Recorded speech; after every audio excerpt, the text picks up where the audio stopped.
3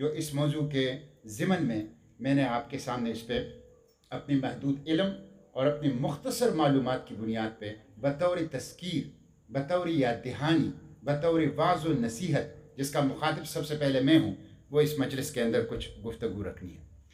جمعیت کی دعوت کیا ہے؟ جمعیت کی دعوت وہی ہے جو پوری تحریک اسلامی کی دعوت ہے، عالمی تحریک اسلامی کی۔ عالمی تحریک اسلامی کی دعوت کیا ہے؟ عالمی تحریک اسلامی کی دعوت وہی ہے جو قرآن نے امت مسلمہ کو دیا ہے۔ عالمی تحریک اسلامی اور جمعیت کی دعوت وہی ہے جو انبیاء کرام بالخصوص خاتم النبیین حضرت محمد صلی اللہ علیہ وسلم نے امت کو دیا ہے۔ وہ دعوت کیا ہے؟ قرآن نے اس کو بڑی تفصیل کے ساتھ اپنی صورتوں کے اندر، اپنی آیات کے اندر اس کو امت کے سامنے تفصیل سے، انسانیت کے سامنے تفصیل سے بیان کیا ہے۔ یا ایھا النبی ان ارسلناک شاہدا ومبشرا ونذیرا وداعیا الی اللہ باذنہ وسراجا منیرا۔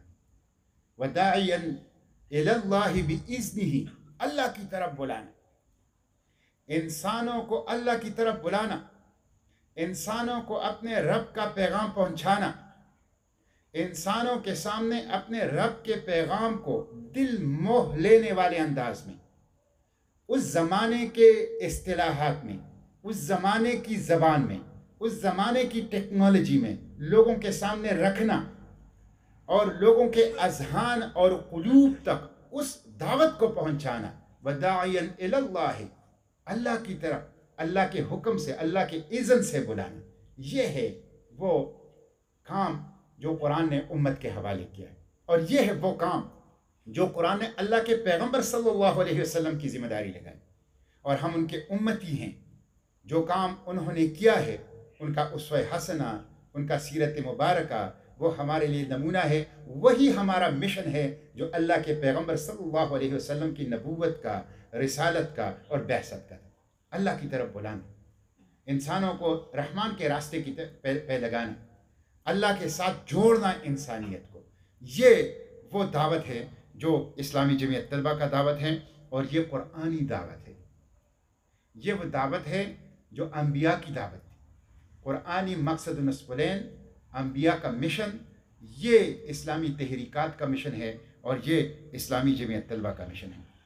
آپ دیکھ لیں، قرآن پاک نے اس کے لیے مختلف الفاظ اور مختلف اصطلاحات استعمال کیے ہیں، جیسے دعوت، اللہ کی طرف بلانا، وداعیا الی اللہ باذنہ۔ دوسری جگہ اللہ کی کتاب ہمیں بتاتا ہے قل ھذہ سبیلی ادعو الی اللہ علی بصیرۃ انا ومن اتبعنی۔ اے اللہ کے رسول صلی اللہ علیہ وسلم، سورہ یوسف میں ہے، ان کو بتا دیجئے کہ میرا راستہ یہ ہے، میرا اور میرے ساتھ چلنے والوں کا، میری تقلید کرنے والوں کا، میری اتباع کرنے والوں کا راستہ یہ ہے کہ وہ اللہ کی طرف بلاتے ہیں علی وجہ بصیرت، پوری سوچ کے ساتھ، پوری فہم کے ساتھ، پوری سمجھ کے ساتھ اللہ کی طرف بلانا، یہ ہے میرا راستہ۔ قل ھذہ سبیلی ادعو الی اللہ علی بصیرۃ انا ومن اتبعنی، میرا بھی یہ راستہ ہے اور ان لوگوں کا بھی جو میری اتباع کرتے ہیں۔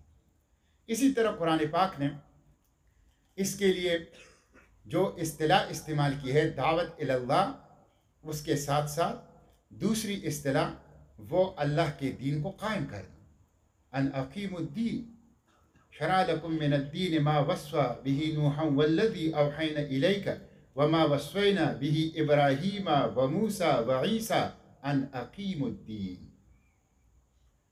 قرآن بتاتا ہے کہ اے اللہ کے رسول، آپ کی بھی، خاتم النبیین صلی اللہ علیہ وسلم کی بھی، اور آپ سے پہلے نوح کی اور ابراہیم کی اور موسیٰ کی اور عیسیٰ کی بطور مثال مشہور انبیاء کا ذکر کیا گیا ہے۔ مقصود یہ ہے کہ تمام انبیاء کا کام یہ تھا، ان اقیم الدین، کہ دین کو قائم کریں، اللہ کے دین کو قائم کرنا۔ دین کیا ہے؟ وے آف لائف، نظام زندگی، طرز زندگی، جس میں عقیدہ، جس میں عبادات، جس میں معاملات، جس میں شخصیت، جس میں حکومت، ریاست، سیاست اور مملکت، جس میں بین الاقوامی تعلقات، ساری چیزیں آتی ہے۔ اس وے آف لائف جس کا نام اسلام ہے، جو اللہ کی طرف سے آیا ہے، اللہ کے آخری نبی کے ذریعے سے آیا ہے، اور جس کی تفصیلات قرآن و سنت میں موجود ہے، اس دین اسلام کو قائم کرنا، ان اقیم الدین، اس کو قائم کرنا، یہ اللہ کے پیغمبر کی بھی ذمہ داری قرار دی ہے قرآن نے، اور تمام انبیاء کا مشن قرآن ہمیں بتاتا ہے یہی ہے، اور یہی ہم امت مسلمہ کا مشن، ہمارا مشن ہے۔ اسی طرح قرآن نے ایک تیسری اصطلاح اس کے لیے استعمال کی ہے، هو الذی ارسل رسولہ بالہدی ودین الحق لیظہرہ علی الدین کلہ۔ قرآن کہتا ہے کہ اللہ وہ ذات ہے کہ جس نے ہدایت یعنی قرآن اور دین حق یعنی اسلام، قرآن اور اسلام کو اس لیے بھیجا، اس لیے اتارا اپنے پیغمبر صلی اللہ علیہ وسلم کے، لیظہرہ علی الدین کلہ، کہ اس دین کو غالب کیا جائے۔ یہ محکومی کے لیے، غلامی کے لیے، سرنگو ہونے کے لیے، دوسرے کے کھینچے ہوئے دائرے میں زندگی گزارنے کے لیے، دوسری کی اجازت سے جینے کے لیے نہیں آیا ہے۔ یہ امام، حکمران، مقتدر، رہنما، پیشوا بننے کے لیے آیا ہے۔ یہ امامت کرے گا، رہنمائی کرے گا، پیشوائی کرے گا، حکمرانی کرے گا، مقتدر ہوگا۔ یہی کام انبیاء کی ہے، یہی غایت بیان کی ہے ہدایت یعنی قرآن پاک کی، دین حق یعنی اسلام کی۔ یہ اسی لیے آیا ہے کہ یہ حکمران ہو، مقتدر ہو، رہنما ہو، امام ہو، پیشوا ہو۔ تو یہ اللہ کی طرف بلانا ذریعہ ہے دین کو قائم کرنے کا، اللہ کی طرف بلانا ذریعہ ہے دین کو غالب کرنے کا۔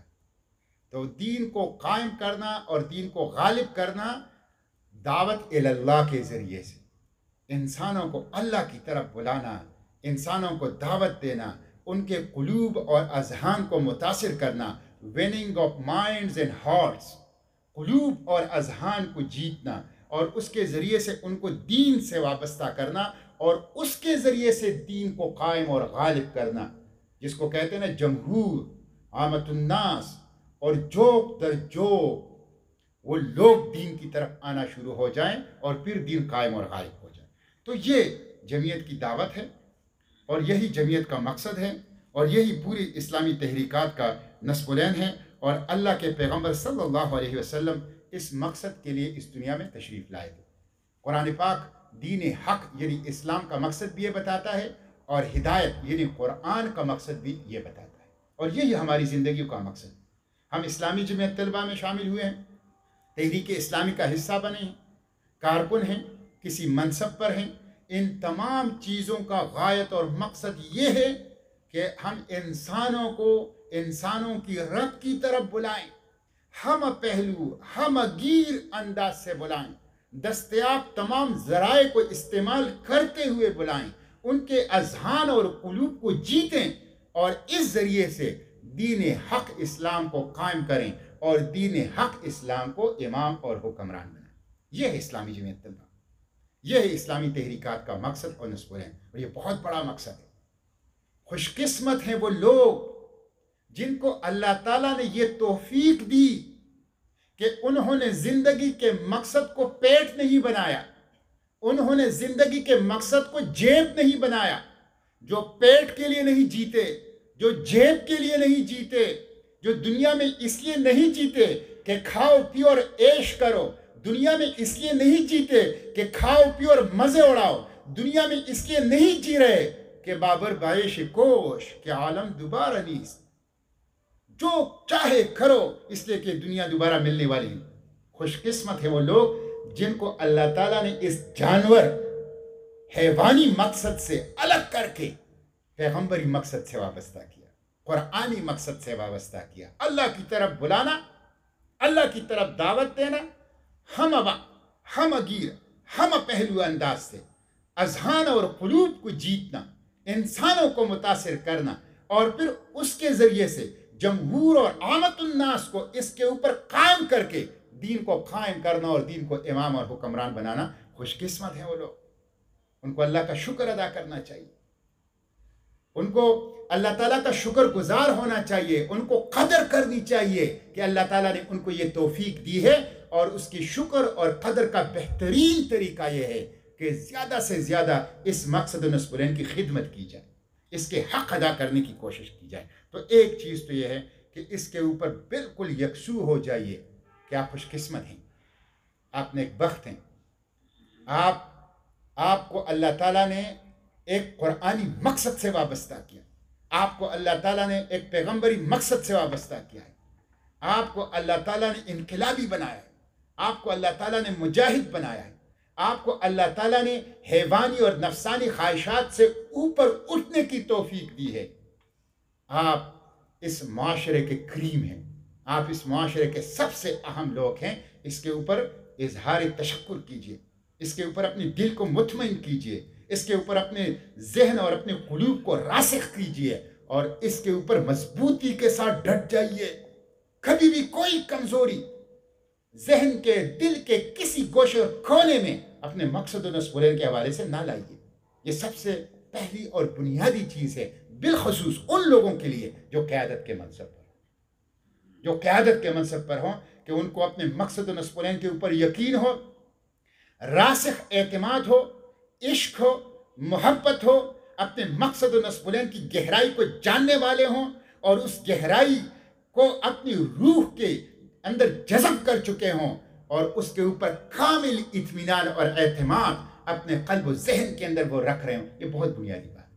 یہ آپ کو قوت دے گا، یہ آپ کو طاقت دے گا، یہ جمود کو ختم کرے گا، یہ غفلت کو ختم کرے گا، یہ شکوک و شبہات کو ختم کرے گا، یہ آپ کی ایمان کو تقویت دے گا، یہ آپ کی ایمان کے اندر اضافہ کرے گا۔ تو سب سے پہلی چیز یہ بڑی بنیادی بات۔ دوسری چیز پھر یہ ہے کہ یہ جو مقصد و نصب بہت بڑا مقصد و نصب ہے، اس کے لیے پھر جمعیت کا کارکن کیسا ہونا چاہیے۔ جو دوسرا نقطہ ہے اس گفتگو کا، وہ کارکن اس حوالے سے بھی قرآن پاک نے ہمیں رہنمائی دی، اس حوالے سے بھی اللہ کے پیغمبر صلی اللہ علیہ وسلم کے اسوہ حسنہ نے ہمیں رہنمائی دی۔ اللہ کے پیغمبر صلی اللہ علیہ وسلم کا اسوہ حسنہ کیا ہے؟ وہ قرآن پاک کی عملی تفسیر ہے۔ ام المومنین حضرت عائشہ صدیقہ رضی اللہ عنہا سے کسی نے پوچھا کہ آپ صلی اللہ علیہ وسلم کے اخلاق کیسے تھے؟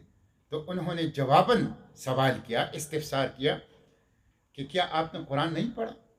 کانا خلقہ القرآن، قرآن ہی آپ کے اخلاق تھے۔ یہ راز کسی کو نہیں معلوم کہ مومن قاری نظر آتا ہے، حقیقت میں ہے قرآن۔ یہ شعر میں اس کا ترجمہ ہے، تفسیر ہے۔ تو اللہ کے پیغمبر صلی اللہ علیہ وسلم کا اسوہ حسنہ قرآن کی عملی تفسیر ہے، اور اللہ کی کتاب نے بھی اس حوالے سے ہمیں رہنمائی دی ہے، اور اللہ کے پیغمبر صلی اللہ علیہ وسلم کا اسوہ حسنہ تو عملی نمونہ ہے، عملی نمونہ۔ قرآن نے اس کو عملی نمونہ قرار دیا ہے۔ لَقَدْ كَانَ لَكُمْ فِي رَسُولِ اللَّهِ أُسْوَةٌ حَسَنَةٌ، آپ لوگوں کے لیے اللہ کے پیغمبر صلی اللہ علیہ وسلم کے زندگی میں، مبارک زندگی میں بہترین نمونہ موجود ہے۔ اس کو فالو کرو، اس کی تقلید کرو، اس کی پیروی کرو، اس کے اوپر چلو۔ اور اللہ کی کتاب نے ہمیں یہ بتایا، قُلْ إِن كُنتُمْ تُحِبُّونَ اللَّهَ فَاتَّبِعُونِي يُحْبِبْكُمُ اللَّهُ۔ اللہ کے پیغمبر کی اتباع کے اندر یہ کمال ہے کہ اس کے نتیجے میں آپ محبوب خدا بن جائیں گے۔ محبوب خدا وہ لوگ ہوتے ہیں کہ اس طرح بن جائیں جس طرح اللہ کو مطلوب ہے، جس طرح اللہ چاہتا ہے۔ قُلْ إِن كُنتُمْ تُحِبُّونَ اللَّهَ فَاتَّبِعُونِي، میری اتباع کرو، یحببکم اللہ، اللہ تم سے محبت کرنے لگے گا۔ تو اللہ کے پیغمبر صلی اللہ علیہ وسلم کی اتباع کس چیز کو کہتے ہیں؟ اتباع کہتے ہیں کسی کے رنگ میں اپنے آپ کو رنگنا، آئیڈیل بنانا، جس کو انگریزی میں کہتے ہیں آئیڈیل بنانا، ان کو اپنے خوابوں میں سجانا، ان کو اپنے خیالوں میں سجانا، اس کو اپنا آئیڈیل بنانا، اس جیسا پوری کی پوری لائف سٹائل، خیالات تک، اہداف تک، تصورات تک، سوچوں تک، منصوبوں تک، خوابوں تک، اس کو اختیار کرنا، اس کو کہتے ہیں اتباع، اس کو کہتے ہیں رنگ میں رنگنا۔ تو یہ اللہ کے پیغمبر صلی اللہ علیہ وسلم کا اسوہ حسنہ، جس کو فالو کرنے کا قرآن نے ہمیں حکم دیا ہے، جس کی اتباع کا قرآن نے ہمیں حکم دیا ہے، یہ قرآن پاک کی عملی تفسیر ہے۔ اور دیکھیں اللہ کے پیغمبر صلی اللہ علیہ وسلم کے اسوہ حسنہ میں اس حوالے سے ہمیں جو رہنمائی ملتی ہے، وہ سب سے پہلی جو چیز ہے وہ یہ ہے کہ جو لوگ دعوت کا یہ کام کریں، یعنی اس مقصد و نصب کے کارکن بن جائیں، اس مقصد و نصب کے حاملین بن جائیں، اس مقصد و نسبلین جو قرآنی اور پیغمبری ہیں، اس کو اٹھانے والے، اس جھنڈے کو لے کے چلنے والے بن جائیں، ان کے لیے سب سے پہلی چیز جو ہے وہ کردار ہے، وہ شخصیت ہے۔ دیکھیں اللہ کے پیغمبر صلی اللہ علیہ وسلم کو، سیرت مبارکہ کو دیکھیں، جو انقلاب اللہ کے پیغمبر صلی اللہ علیہ وسلم برپا کر چکے ہیں، معلوم انسانی تاریخ میں اس کے مقابلے کا کوئی انقلاب نہیں ہے۔ معلوم انسانی تاریخ میں اتنے مختصر وقت میں، اتنے کم افرادی قوت کے ساتھ، اتنے کم سرمایہ کے ساتھ، اتنے کم وسائل کے ساتھ، اتنے بڑے، اتنے ہمگیر، اتنے طویل العمر، اتنے پرامن انقلاب کا برپا کرنا انسانی تاریخ میں یہ صرف ایک ہی انقلاب ہے اور کوئی انقلاب نہیں ہے۔ ورنہ آپ جائزہ لیجئے انقلاب فرانس کا جو 1789 1792 میں برپا ہوا، آپ جائزہ لیجئے امریکی انقلاب کا جو 1776 میں برپا ہوا، آپ جائزہ لیجئے کمیونسٹ ریولوشن کا جو 1917 میں برپا ہوا، جو مشہور 3 انقلابات ہیں دور جدید کے لٹریچر میں۔ وہ انقلابات ہے ہی نہیں، لفظ انقلاب کا اطلاق اس کے اوپر ہو ہی نہیں سکتا۔ لفظ انقلاب کا اطلاق انسانی تاریخ میں، معلوم انسانی تاریخ میں صرف ایک واقعے پر ہوتا ہے، اور وہ اللہ کے پیغمبر صلی اللہ علیہ وسلم کا انقلاب۔ باقی تو چھوٹے چھوٹے واقعات ہیں، انسانی زندگی کے کسی کونے میں، کسی گوشے میں کوئی چھوٹی سی تبدیلی کا نام انہوں نے انقلاب رکھ دیا، اور اس کے لیے جو پرائس پے کی، اس کے لیے جو قیمت ادا کی، وہ بے انتہا تباہ کن اور خطرناک۔ تو یہ اللہ کے پیغمبر صلی اللہ علیہ وسلم کا جو بڑا انقلاب تھا، جس کا انسانی تاریخ میں کوئی مثال ہی دوسری نہیں ہے، یہ انقلاب کیسے برپا ہوا؟ دیکھیں یہ انقلاب 2 چیزوں سے برپا ہوا، اس چیز کو جان لیجئے، اس چیز کو سمجھ لیجئے، 2 چیزوں سے برپا ہوا۔ آپ صلی اللہ علیہ وسلم کے پاس کوئی آرمی نہیں تھی، ریگولر آرمی۔ آپ صلی اللہ علیہ وسلم کے پاس کوئی تربیت یافتہ، تعلیم یافتہ تنظیم نہیں تھی پہلے سے، بعد میں بن گئی، پہلے سے نہیں تھی۔ آپ کے پاس، آپ کے پیچھے کوئی اسٹیٹ نہیں تھا، کوئی ریاستی قوت آپ کے پشت پہ نہیں تھی، آپ کے ساتھ کوئی دولت نہیں تھی، کوئی سرمایہ، سونا چاندی، بڑے بڑے مالیاتی ادارے، کوئی ایسی چیز نہیں تھی۔ آپ نے جو اتنے بڑے انقلاب کو برپا کیا، وہ کسی اسٹیٹ، کسی تعلیم یافتہ، تربیت یافتہ تنظیم، کسی ریاست اور کسی مال و دولت کے بغیر 2 چیزوں سے برپا کیا۔ ایک چیز تھی قرآن اور دوسری چیز تھی کردار۔ قرآن اور کردار، یہ 2 اسلحے تھے آپ کے پاس۔ ایک قرآن تھا، آپ پڑھاتے تھے، سناتے تھے، لوگوں کو پہنچاتے تھے۔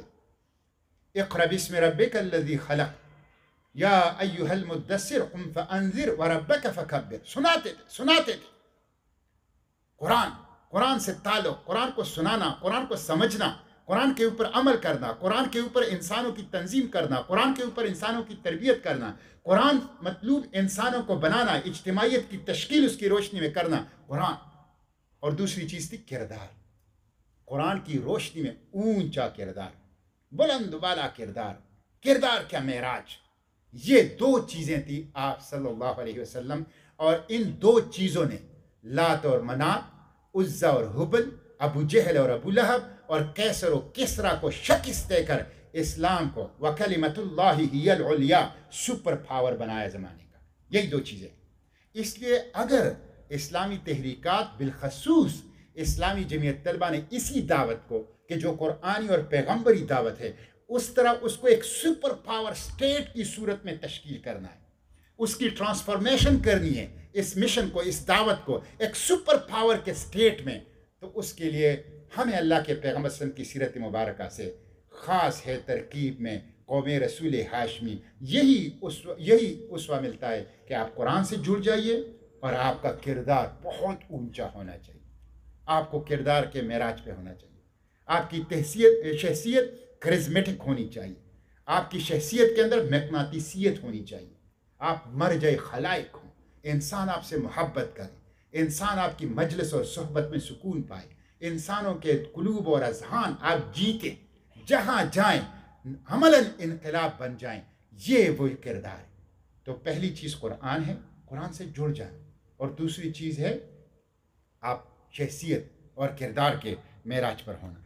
دیکھیں تھوڑی سی میں اس کی وضاحت کر کے پھر تیسرے نقطے کی طرف آتا ہوں اور اپنی گفتگو کو سمیٹوں گا کردار اتنی بڑی چیز ہے کہ خود قرآن پاک نے آپ صلی اللہ علیہ وسلم کو، آپ صلی اللہ علیہ وسلم کی کردار کو اپنے دعوت کے ثبوت، اپنے قرآن، اپنی وحدانیت کے ثبوت کے طور پر پیش کیا۔ قرآن کہتا ہے، مشرکین مکہ سے کہتا ہے کہ جو توحید کا انکار کرتے تھے، جو کہتے تھے کہ ہم تو رحمان کو نہیں جانتے، جو قرآن کا انکار کرتے تھے کہ یہ نعوذ باللہ جادو ہے، کبھی کہتا ہے یہ کوئی سکھاتا ہے، اس کا انکار کرتے تھے، تو توحید اور قرآن کے ثبوت کے طور پر خود اللہ تعالیٰ اپنے زمانے کے سب سے بڑے مخالفین کے سامنے اپنے پیغمبر کے کردار کو پیش کرتے ہیں۔ فقط لبثت فیکم عمرا من قبلی افلا تعقلون، کیا میں نے تمہارے درمیان ایک زندگی نہیں گزاری؟ کیا تم لوگ عقل نہیں رکھتے؟ تم لوگ کہتے جادو ہے، کیا تم نے کبھی جادو سنا ہے؟